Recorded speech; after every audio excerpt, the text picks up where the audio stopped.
Professor Kabluczenko. Welcome to Spotlight. In this edition, Dr. John Wilkinson on being a Salfordian, Salford girls race Manchester girls on the water, and Werneth School prepares for an unusual drama project.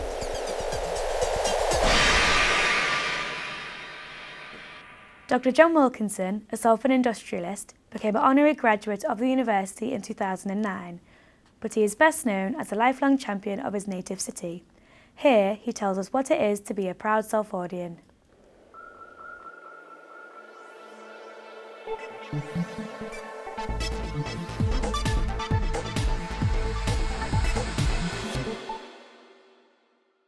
To be part and belong to a city like Salford, you know, in my opinion, is very, very important.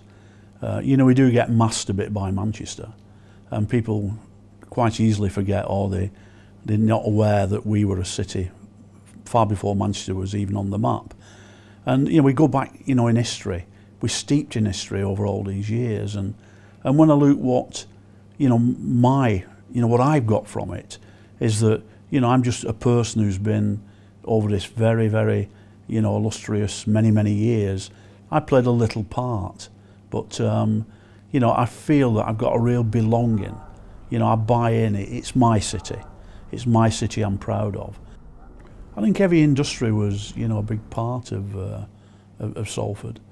You know, we look, you know, I look at around the Eccles area. I look at Mitchell Shackleton, who made the largest crankshafts for the biggest ships in the world. You know, we looked at, you know, Mitchell's, where they'd made unbelievable, you know, diesel engines. I'm talking about diesel engines that would again drive ships and, you know, really powerful machinery. You know, you look at Sir James Farmer Norton, you look at Shaw's, who were down around the Greengate area. They were all connected with heavy industry. And Naismiths, of course, made, I think, was it the first air hammer, you know, in going back all those years. So it was always part of, you know, our makeup in, you know, in the Salford area. And of course, we talked there about Salford, but of course Eccles then and, you know, places like that weren't part of Salford. There were boroughs, you know, that were just on the outskirts of Salford. And then of course, when it come together as a city, you know, all the areas come together to make, you know, one fine city. And, you know, we look back, we turn the clock back to when Salford was really, you know, it was an industrial city, and we asked, well, why? What made it an industrial city? And I mean, I could be shot down here, but I think that when we had the docks in Salford, you know, that so many companies fed from it, so many skills come from it. It wasn't the ships that navigated the canal from Liverpool to Salford and unloaded the wares that they were bringing from, you know, different parts of the world, but it's what, you know, industry and what businesses were around that to make that happen. You know, the ships needed maintaining, and this was their home. There was ships, Manchester liners, but the ships were in Salford. You know, the navigation of the canal with its various bridges over the canal had to be maintained. And, you know, these were very, very clever things that were put together in times when probably you could say it was old technology, but very good technology, and technology that worked a lifetime, had to be maintained. The waterways had to be maintained. You know, at the dockside where ships had to be unloaded, it brought in many, you know, implements to take the produce off the ships, or, you know, the cargoes that they brought in. They had to be stored and distributed. And it wasn't just the people. People said then that the docks was one of the biggest employers in Salford. Of course it was. They say now there's more people employed on the quays in the office configurations they put together. I honestly believe that Salford people are a very special brand of people. And I think that it's the down to earth, it's the reality, the no nonsense, you know, genuine people. And I think from some of those ingredients comes loyalty. It's born into people. And Salford's very rich in people who are very loyal to the area they live in, to the families, to the community, and everything that, you know, they want to take part in.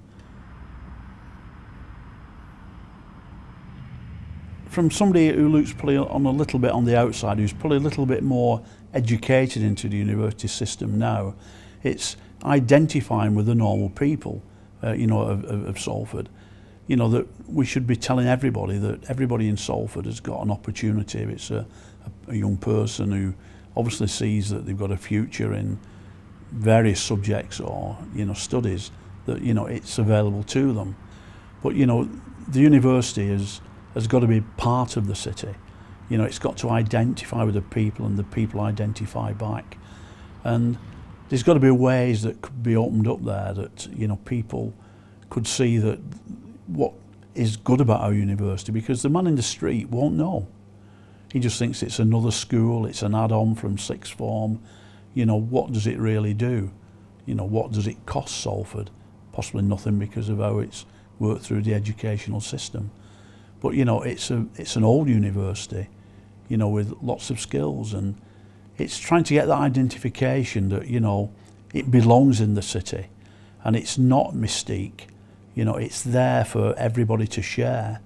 And little things are happening now with the boat race that we're starting to do at the quays. You know, we played a rugby league game, sorry, you know, it's all been rugby union, but rugby league between Manchester University and Salford University, and attended by a number of people. You know, I feel that things like this, little things, but, you know, it brings the university out of that campus building. It brings it into our city, and that's what we've got to do. It's got to be that we can go in there and you've got to be part of what we do in Salford. And I believe that we are making great strides in that direction.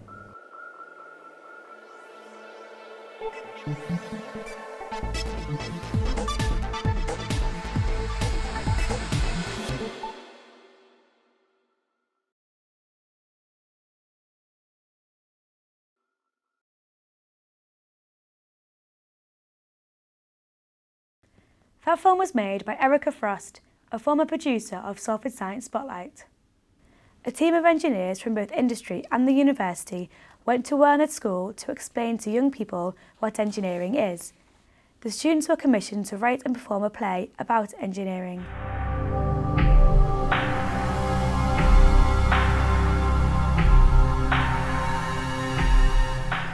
The So What Do Engineers Actually Do team is leaving no stone unturned in our attempt to raise the profile of engineering within UK society. In our latest venture, we have formed a partnership with Werneth School in Romiley, Stockport. Good afternoon, everyone. My name's Nigel Linge, and I work at the University of Salford. I hold the title of Professor of Telecommunications at the university. I'm interested in things like your mobile phone, things like the internet, broadband, and all those sorts of technologies and how we can make them work better and what interesting things we can do with them. So what we want to do with you this afternoon is give you the opportunity to talk with us, to find out a little bit more about engineering and what it is, hopefully change some of the misconceptions and ideas that you have at the moment as to what engineers do, and show you there's a lot more to it than maybe you realise at the moment.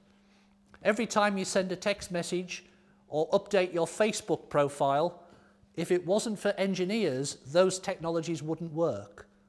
So engineering really does impact every part of your everyday life. So we've got one or two things on display for you to have a look at, and we can explain what they are. But please ask us questions and find out more about what's going on. Werneth School specialises in the performing arts, and so we asked the students to utilise their theatrical expertise to help promote engineering to a wider audience of young people. A team from the University of Salford, accompanied by 2 engineers from industry, visited the school to explain what engineering is and what engineers do. I think the drama group in particular, you have a real challenge, because you're going to try and write and perform later on a play where you explain in your terms what engineers do, and we're really looking forward to that.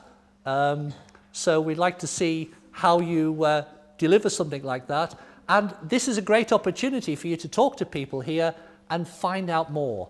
so that you can understand how to translate that to a little drama piece.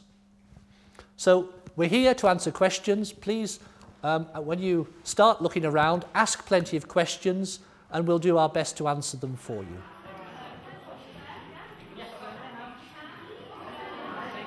So if you look at an old dial phone, they've got letters on as well. So what are you going to do? What would you like to do if you're going to do engineering? So if people can't learn how to program, Yeah, lots of games. Look at the track and measure like the track. That's pretty cool. Very, very simplistic electronic circuit that you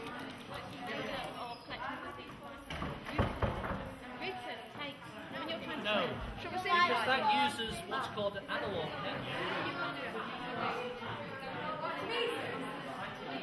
Although many students have their sights set on work in the performing arts, some are interested in engineering as a career. What fascinates me about engineering is I get to use my hands and get my hands dirty and get down to the nitty gritty. I like cars, electronics, because interesting. I am studying media and film studies. Engineering can help you with media. So. Gonna go to college, find out all electronics and cars and engineering and all that. So. Engineers try to improve technology and make it faster and better and more easy to use. And it's really fascinating to get to know what technology can do in the future and now. I'm going to college to do engineering. I'm going to college. I'm going to learn how to make bridges, parts and stuff. And yeah, that's what encouraged me to do that. Was my dad's in engineering right now. Probably be a electrical engineer. The students asked lots of questions and compiled a portfolio of research to inform a short drama.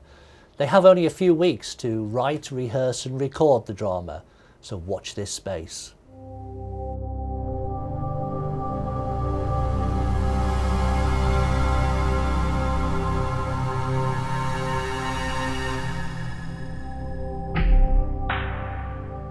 The Two Cities boat race provided supporters with a thrilling spectacle when the Salford ladies took to the water to battle it out with the Manchester ladies.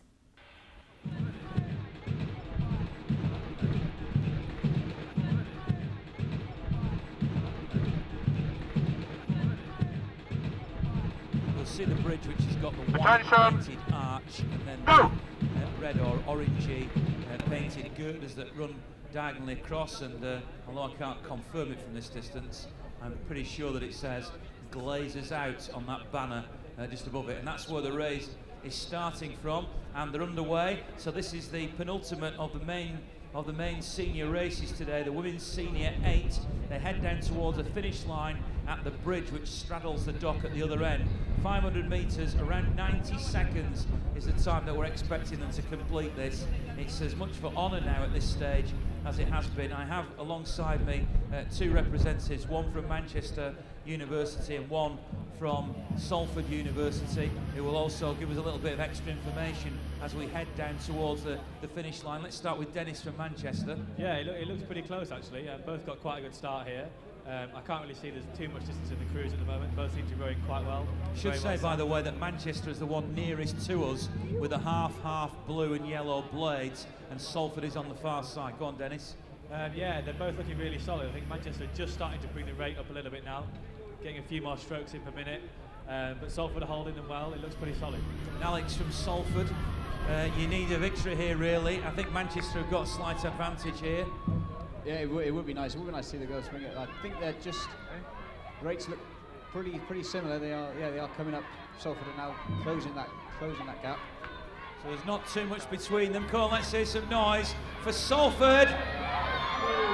And let's hear some noise for Manchester.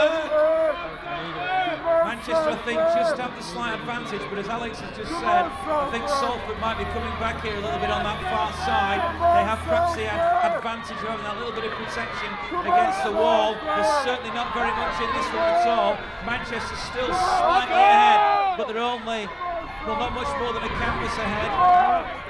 They head towards the finish line now, though. Manchester just opening up on the shoulders a little bit now to sneak over the line, I suspect, as the victors here, Manchester, as they go past us. So Manchester cross the line now.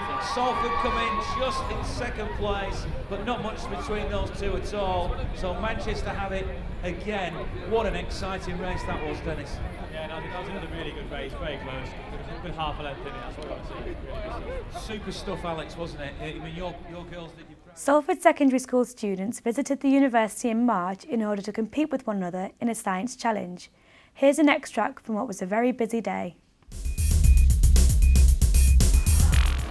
This exhibit is a balloon-powered car. We're trying to build a car that can go across a test track that's about 3 metres long, so that it can infiltrate an evil empire. And it's making silent-powered cars, and showing kids about like the Newton's laws of motion and but trying to make it a bit more interesting for them.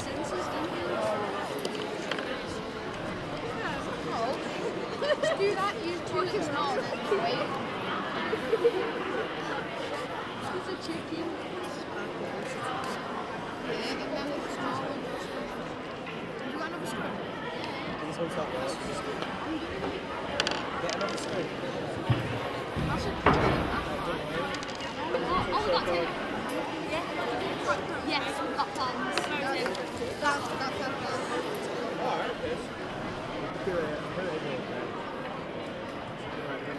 I've brought the kids here today for 2 reasons. Firstly, for team building skills, get them working together, get them outside the comfort zone, and secondly, to get them engaged and excited about science.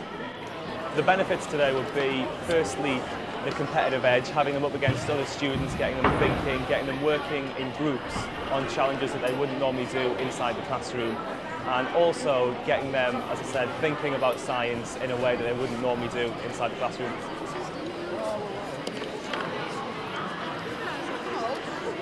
Do that, you two is not. Wait. It's a chicken. Yeah, give them a small one.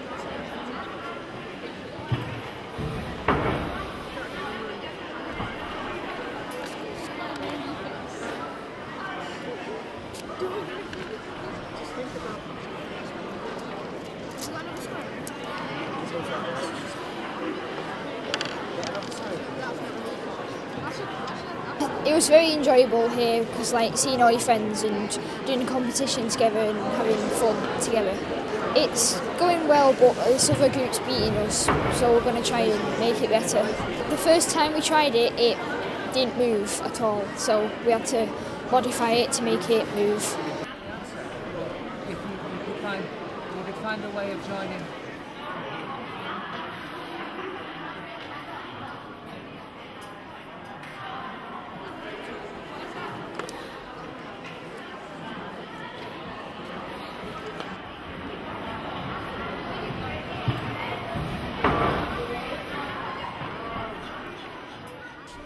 That's all from the College of Science and Technology. Don't forget you can see all of our films on the website. See you next time.